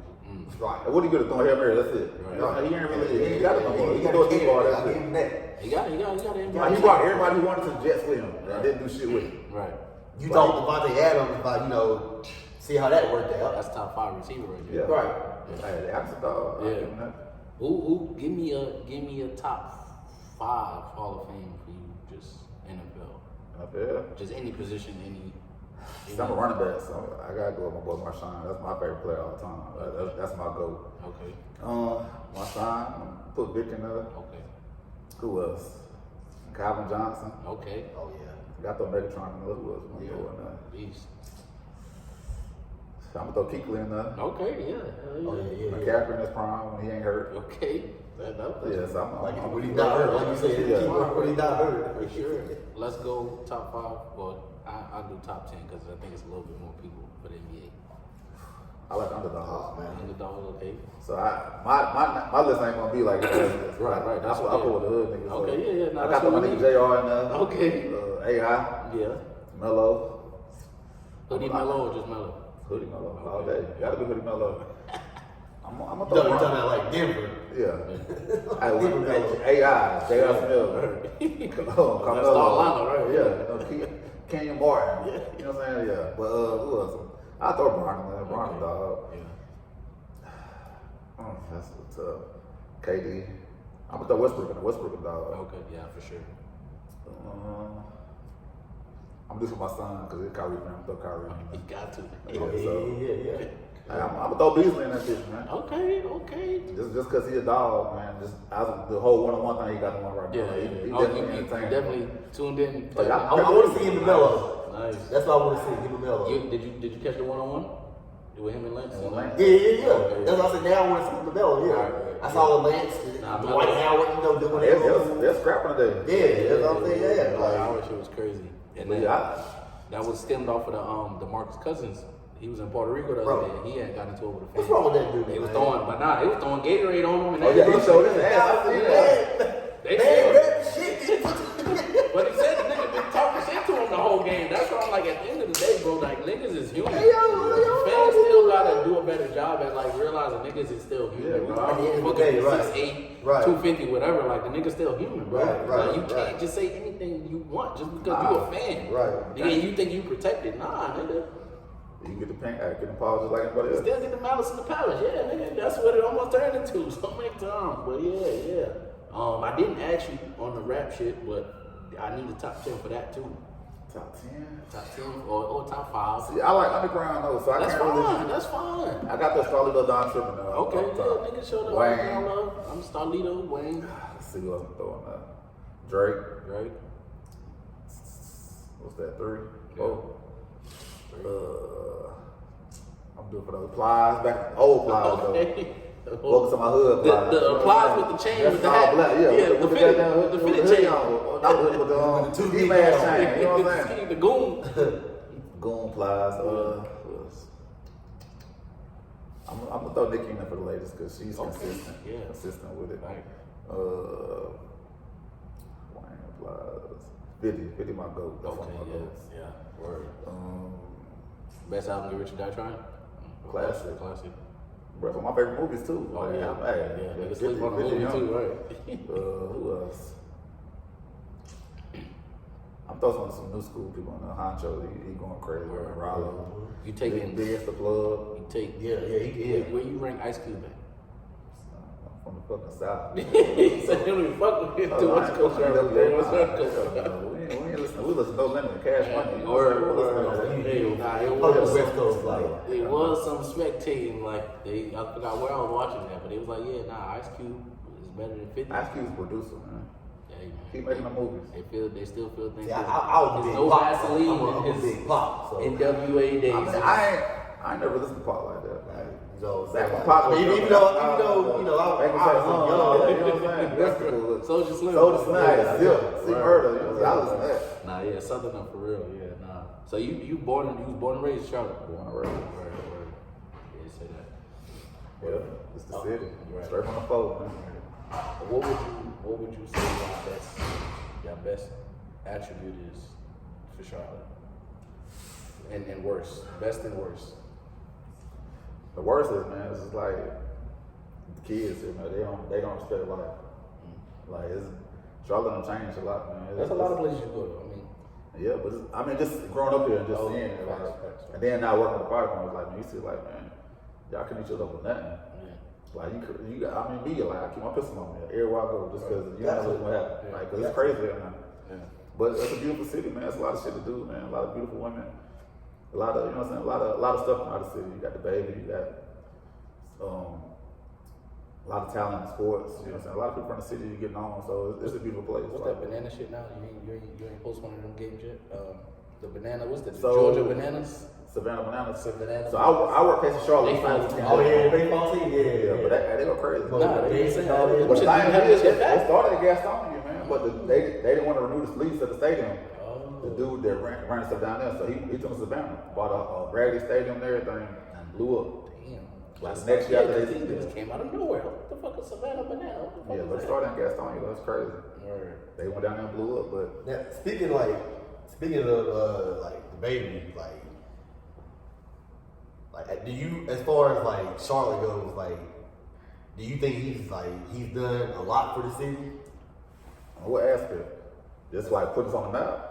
Well, so I ran into him one day at Walmart. You know, he does his Christmas Right. giveaway, whatever. So like, You got to run into him and then. yeah, so like, I walked in there. Which Walmart? You know what I'm saying? Not Huntersville. It was Concord. Like, Okay. yeah, Concord. Yeah, so yeah, I walked in there or whatever. So, and when I say we was this close, Yeah. like I could have reached out, like touched. That's how close I was. You know what I'm saying? Or whatever.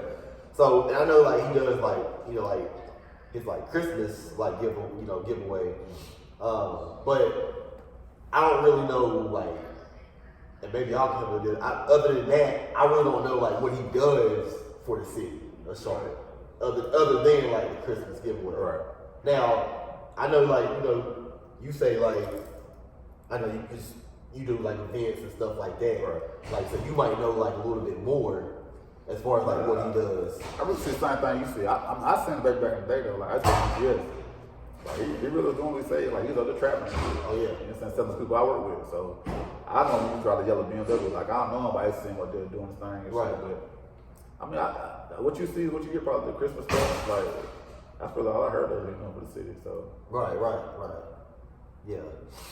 Yeah, like, yeah, he was, I was actually going somewhere because my job was having like a Christmas party, so I had to run to Walmart. Mm-hmm. So, well, I walked in there and I just seen like a whole bunch of people like with their phones out, like walking like this. But I saw that before I saw him, so I'm like, yo, wow, I'm thinking somebody fighting, you know what I'm saying? Yeah. Like, so then like I'm walking, I'm like, oh shit. but you know, brothers play flag and shit. Yeah, nah, Like, he playing Ant League. Doing Nah, that Rio. Yeah, he played flag for a while. Oh, okay. Nah, yeah, I never knew that. Yeah, so I fuck with you. I know he played rugby and shit like that when he was in high school. Yeah. Now it is. You might have heard. It is like you might have heard of him too. Like this one dude, I've been seeing a lot. That's like being Charlotte. Like I think like Chaz Huntley or something. Cheswick, boy. He been doing this shit for a long time. Boy, he kind of resurfacing now, but he was doing this shit back when I was a Pee Wee and shit. Oh yeah. Okay. Cheswick boy been around for a long time. Oh, okay. Yeah, I can tell like when I be like, cause I Cheswick be trolling like hell. nah, he do. Have you heard of him? Yeah. Nah, like, heard he him do be sometimes. like, he do be trolling though. Yeah. Shit. So to bring it back, where we at, I guess, in this time right now, does you being a firefighter,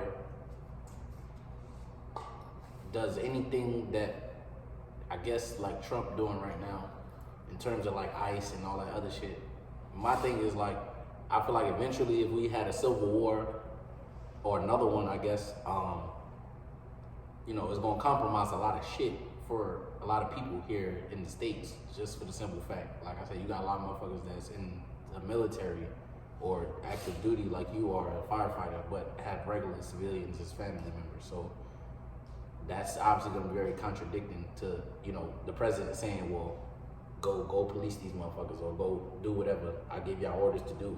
Yeah. You know what I'm saying? Like, if that ever happened, where do you see yourself, I guess, falling on what side of the, you know, platform? Like, I mean, I'm gonna be me. Like, at the end of the day, like, we're not here to police nobody. We're here to help people. You know what I'm saying? So if it's not in that scope, like, I'm not with it.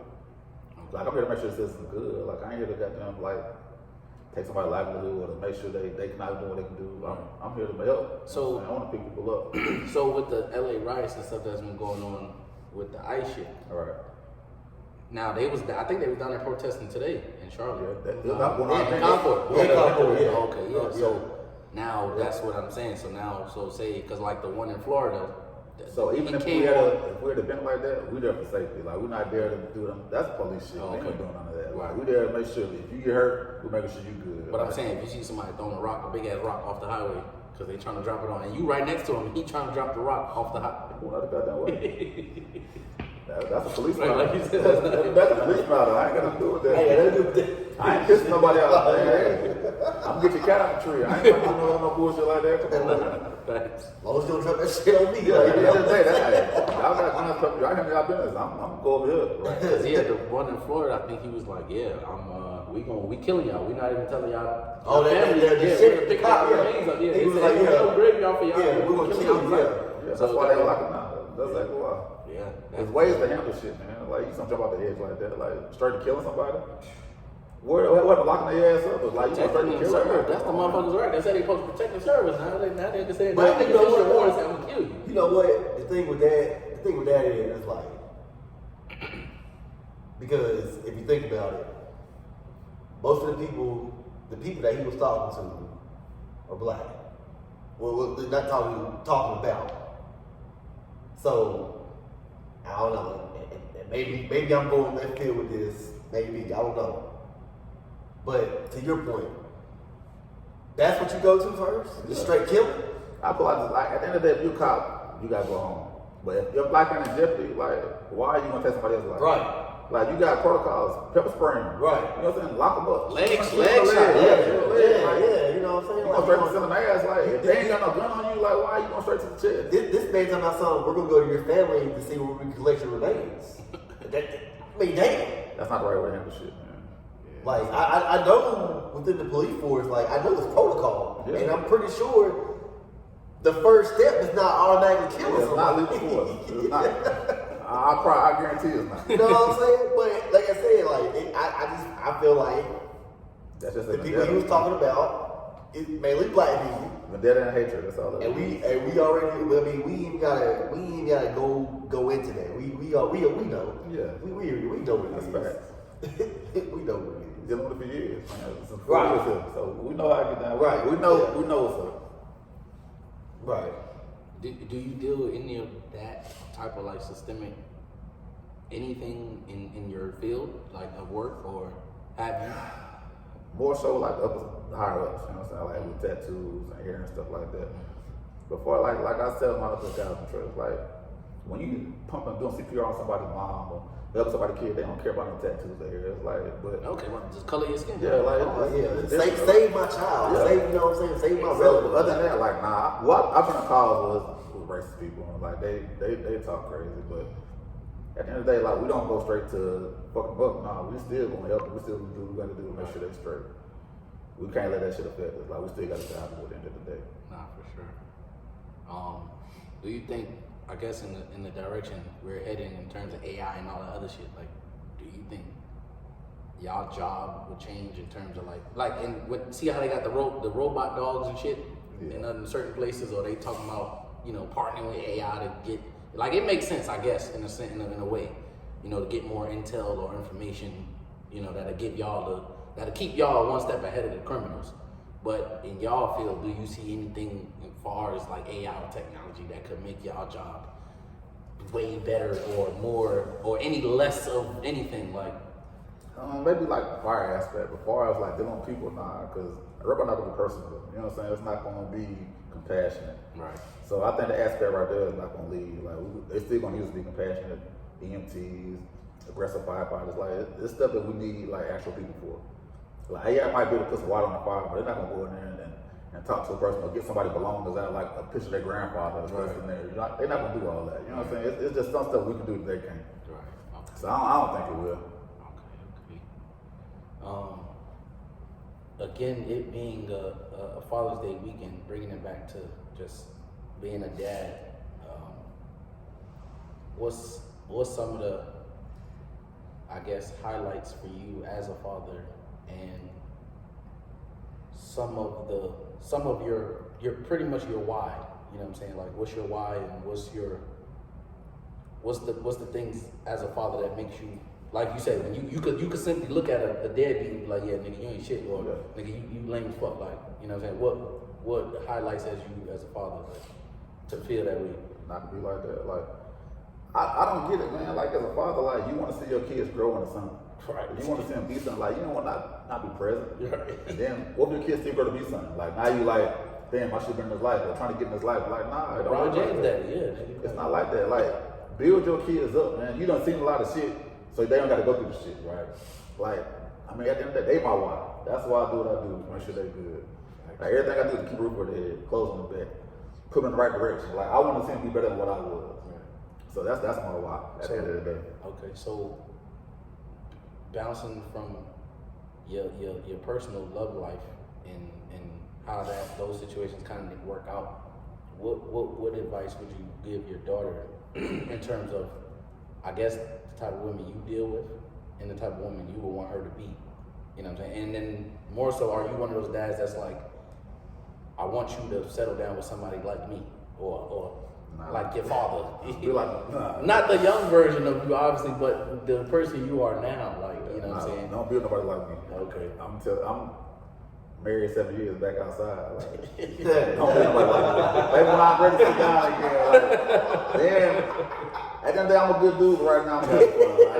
I ain't with it. And it's great because you got a daughter too, right? Yeah. So I know me right now. Like, nah. Maybe when I married me, like sitting down chilling, like a guy like that, me, back outside. Like. But you know what? It's funny, man, because like you said, like with me, and cause I'm married, and like, you know, I told my wife this before my daughter was born, and I've even said after she was born, like I know how I was, like especially my single days, like I mean, yeah, What's up? you know what I'm saying? Like I know how I was, so. And it's funny because it is. My daughter, if my son, like, because I have a son as well. Right. I have a 17-year-old. My daughter, she's 3. If my son acted like me, yeah, I would be upset. But if my daughter acted like me, upset though. If your son was, but here's the thing.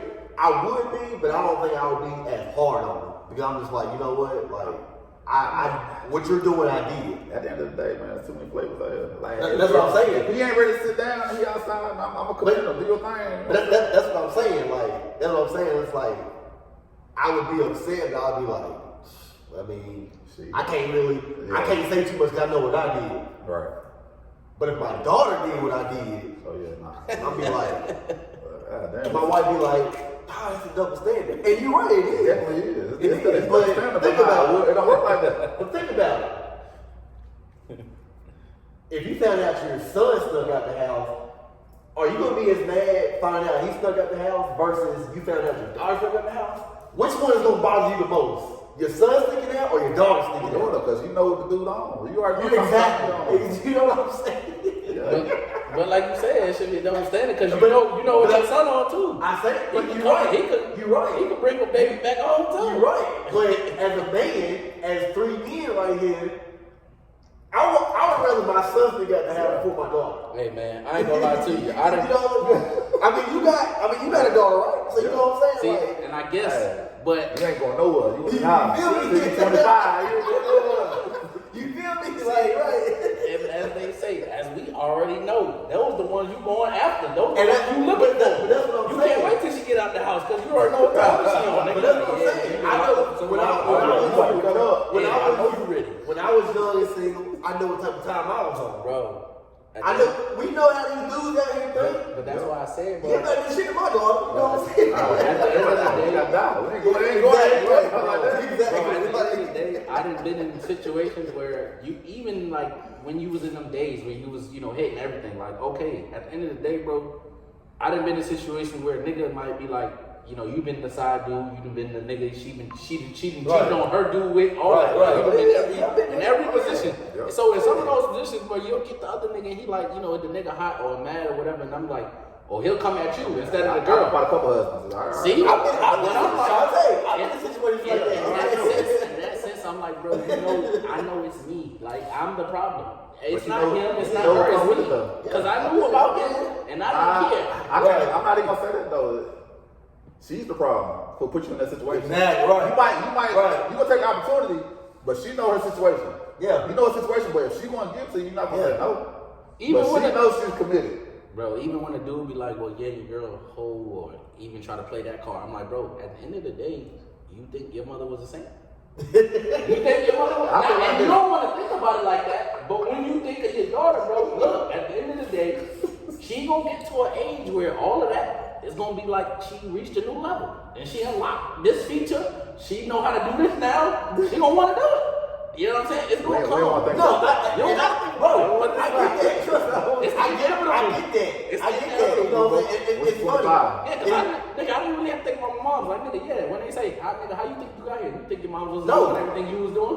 Believe me, I think even though my daughter's 3, don't get me wrong, even though my daughter's 3, how I think sometimes, I think about like when she starts dating and all that. So I get what you say. Nigga, Rev Run daughter ended up with Yo Gotti, bro. So trust me, I crazy. I get that. Had it in a pool full of Oreos. So trust me, I think like that, I get it. But I guess what I'm saying is like being as men, like You don't want to think about it. you don't want to think. It's not. It doesn't bother you as bad thinking about that with your son. I just think my daughter a virgin forever. You know what I'm saying? Because I know how I know how dogging these girls. I know how what I was doing out here. So you don't want to think about a man doing that to your daughter. You feel me? Even though we did it, I get it. we don't want to think about a man doing that to our daughter. Hey, now our son come home and be like, Dad, I just dude, you know what I'm saying? Our daughter come home and be like, Dad, I don't know. I'm gonna be pissed. Hey, I'm different. I'm gonna be pissed off. I feel like I done passed that point in my life already because I'm like, nigga, I had to fathom that with my moms. So it's like, not that I think about that with my mother. No, Or be like, I get what you're saying, damn, nigga, right. my mother naked. Right, But nigga, right, at some point, nigga, she was face down. She was doing No, all I type of get shit. that. And that's exactly Hold on, why. that's different though. That's your mom. Like she's an adult. This is your daughter. Well, Like, my- this is your daughter. You gotta watch her. You raising her. You know what I'm saying? So it's different. Like, She sits on your lap every day. Every day. like you read Like, books. Like Me and my daughter, we play together every day. you draw housewives like you like nah, you know what I'm saying? Like I'm on the ground, she's on like she's jumping all over, you know what I'm saying? So I trust me.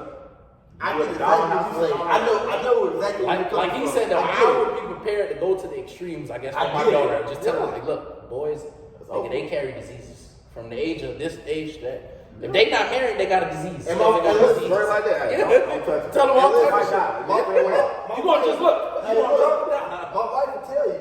I be telling my wife that I can't wait till my daughter till I can have that conversation with my daughter. I look forward to the day where I can be like, come here. Holla at you real quick. Let me talk to these dudes out there. I can't wait to have that conversation with my daughter. Right. Or had that Bad Boys moment when Marcus and they came to the door. Yeah. I'm out like I'm drunk and everything.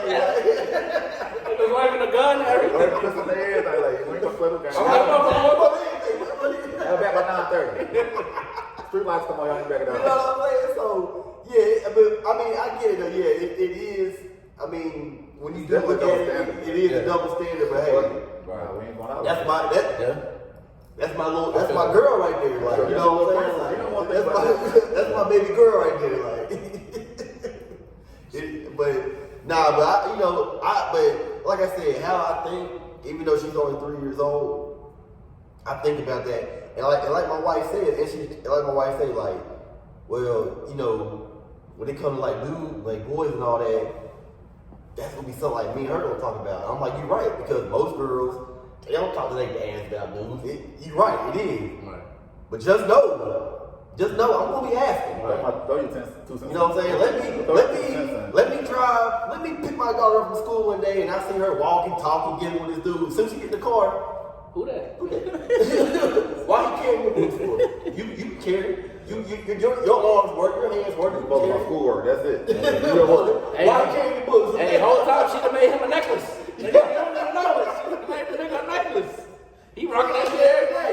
Right, like who that? Nah, it's definitely tricky, man. How do you feel? I guess how do you feel about, I guess, the state of the black man and the black woman, given that, you know, again, the two and the whole thing about the 2-parent household.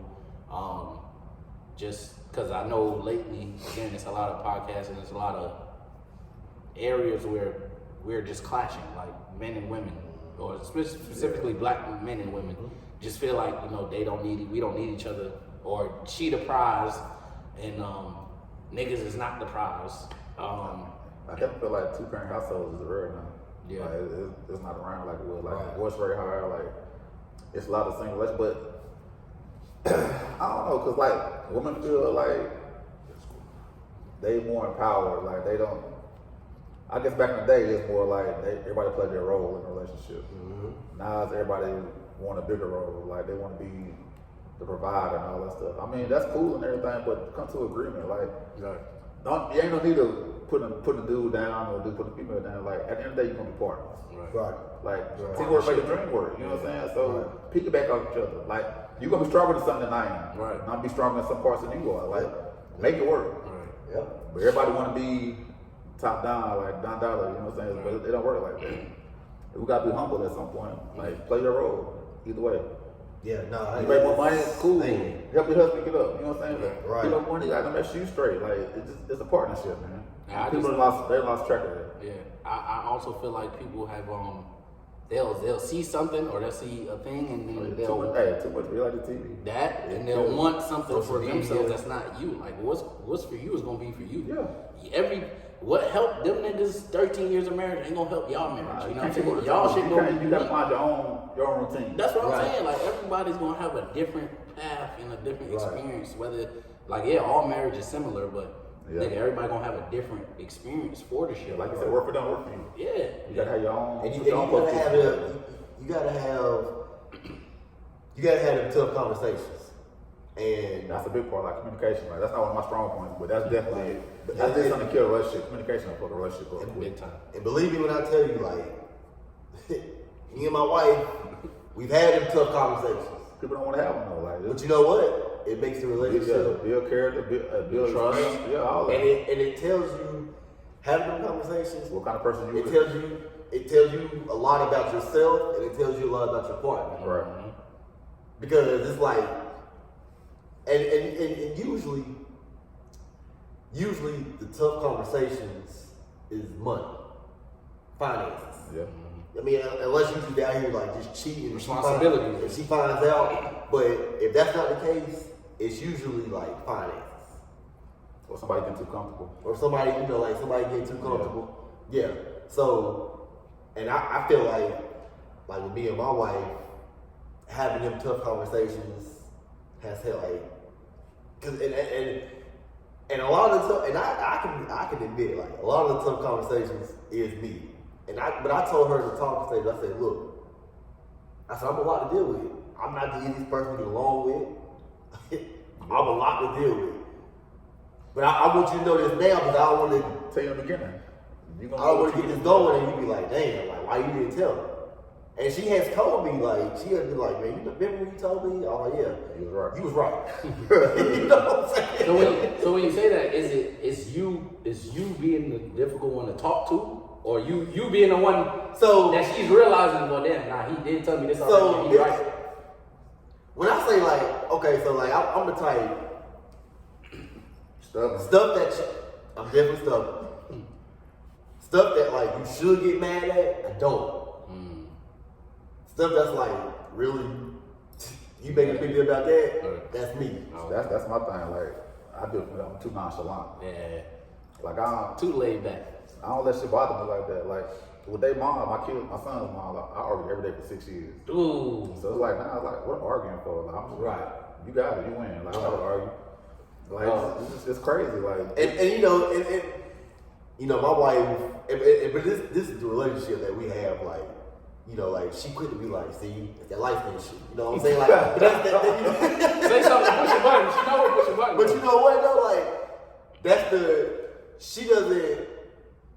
relationship we have, but it's not one of them things where like, if we get to an argument, then she say some shit like that. Right. You know, it could be some shit like, I might be complaining about something. She'll be like, yeah, let's say, yes, that's that life shit I'm talking about. You know, but that's just, Yeah.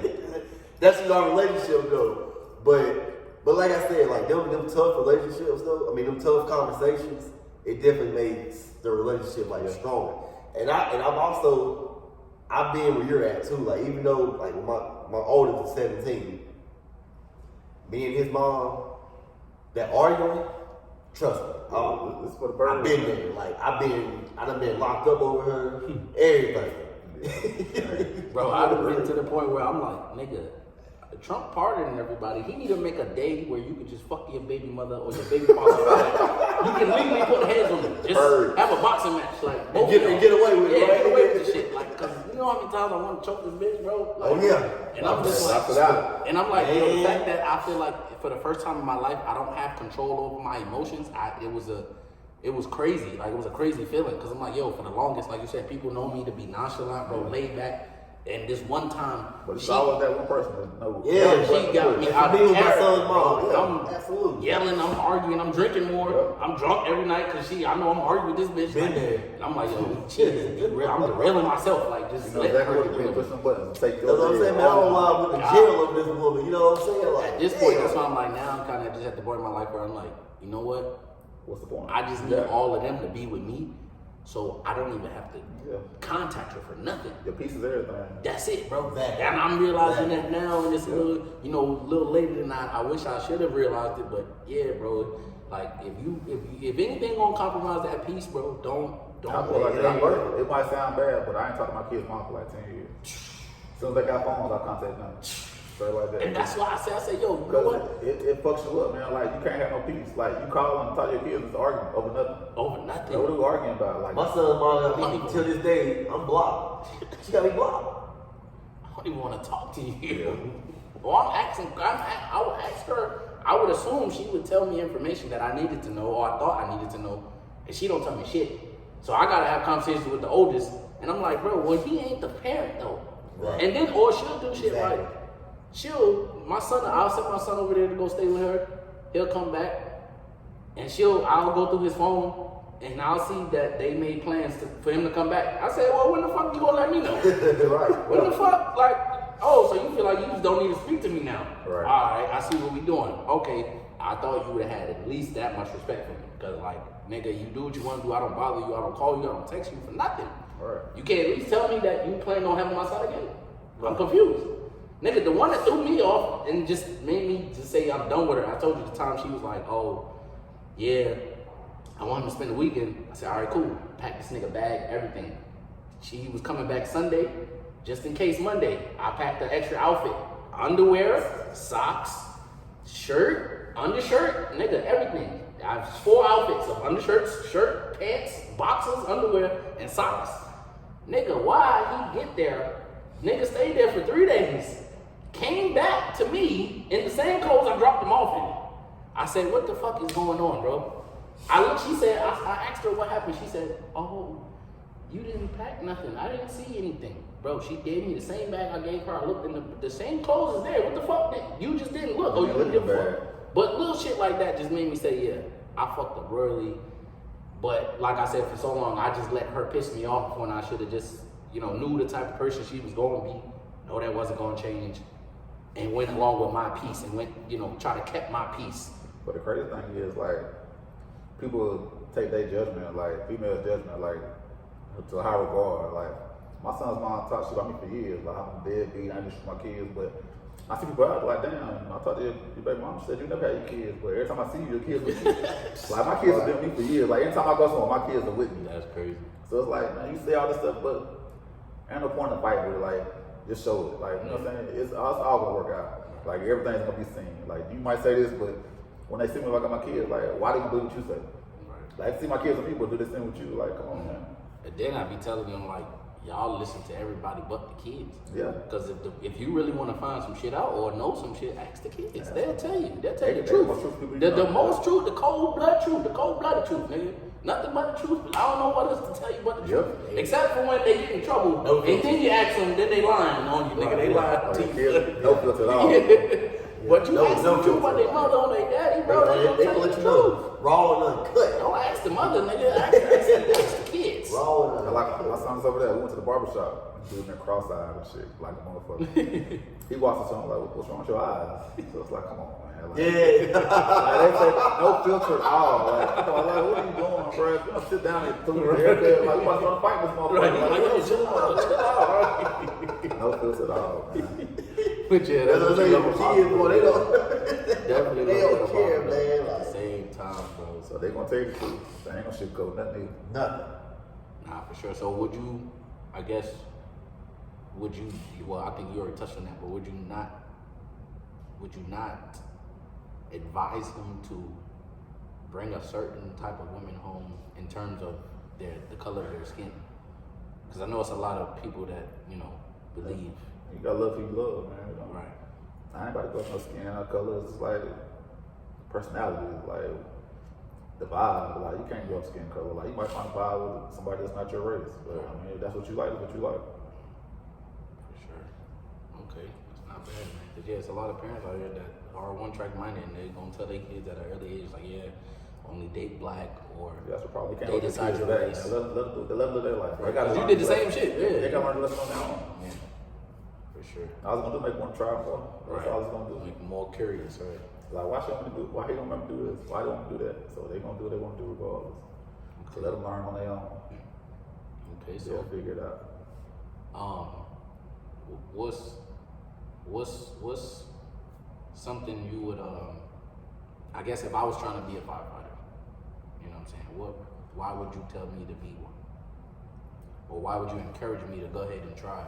And I've been telling you, like, yeah, Deezy, I've been trying to do this shit for the last 2 years. I just don't think I'm cut out for it though, but you know what I'm saying? It's a very rewarding job. Like helping somebody their worst. Like every time you go on a call, you see people at their worst. And for you to be able to put a smile on their face or help them do something that they're going through, man, it's very rewarding. That, I mean, great skill work 10 days a month. So if you got like a side hustle business, something you can run your whole business on your off page.